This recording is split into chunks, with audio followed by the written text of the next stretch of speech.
بسم اللہ الرحمن الرحیم۔ چینل کو لائک، سبسکرائب اور بیل آئیکن پر کلک کریں۔ آپ دوستوں سے گزارش ہے کہ چینل کو لائک اور سبسکرائب کریں۔ غسل کے دوران مدینہ کی ایک عورت نے مردہ عورت کی ران پر ہاتھ رکھتے ہوئے یہ الفاظ کہے کہ اس عورت کے فلاں مرد کے ساتھ ناجائز تعلقات تھے، بس یہ بات کہنا تھا کہ اللہ تعالیٰ نے اپنی ڈھیل دی ہوئی رسی کھینچ دی۔ اس عورت کا انتقال مدینہ کی ایک بستی میں ہوا تھا۔ غسل کے دوران جو ہی غسل دینے والی عورت نے مندرجہ بالا الفاظ کہے تو اس کا ہاتھ میت کی ران کے ساتھ چپک گیا۔ چپکنے کی قوت اس قدر تھی کہ وہ عورت اپنا ہاتھ کھینچتی تو میت گھسیٹتی تھی مگر ہاتھ نہ چھوٹتا تھا۔ جنازے کا وقت قریب آ رہا تھا، اس کا ہاتھ میت کے ساتھ چپک چکا تھا، بے حد کوشش کے باوجود جدا نہیں ہو رہا تھا۔ تمام عورتوں نے اس کے ہاتھ کو پکڑ کر کھینچا، مروڑا، غرض جو ممکن تھا کیا، مگر سب بے سود رہا۔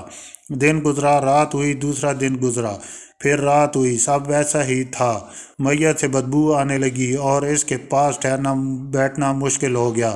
مولوی صاحبان، قاری صاحبان اور تمام اسلامی طبقے سے مشاورت کے بعد طے ہوا کہ وصال عورت کا ہاتھ کاٹ کر جدا کیا جائے اور میت کو اس کے ہاتھ سمیت دفنا دیا جائے، مگر اس فیصلے کو وصال عورت اور اس کے خاندان نے یہ کہہ کر رد کر دیا کہ ہم اپنے خاندان کی عورت کو معذور نہیں کر سکتے، لہذا ہمیں یہ فیصلہ قبول نہیں۔ دوسری صورت یہ بتائی گئی کہ میت کے جسم کو وہ حصہ کاٹ دیا جائے اور ہاتھ کو آزاد کر کے میت دفنا دی جائے، مگر بے سود۔ اس بار میت کے خاندان نے اعتراض اٹھایا کہ ہم اپنی میت کی یہ توہین کرنے سے بہرحال قاصر ہیں۔ اس دور میں امام مالک قاضی تھے۔ بات امام مالک تک پہنچائی گئی کہ اس کیس کا فیصلہ کیا جائے۔ امام مالک اس گھر پہنچنے اور صورتحال بھانپ کر وصال عورت سے سوال کیا، اے عورت، کیا تم نے غسل کے دوران اس میت کے بارے میں کوئی بات کہی؟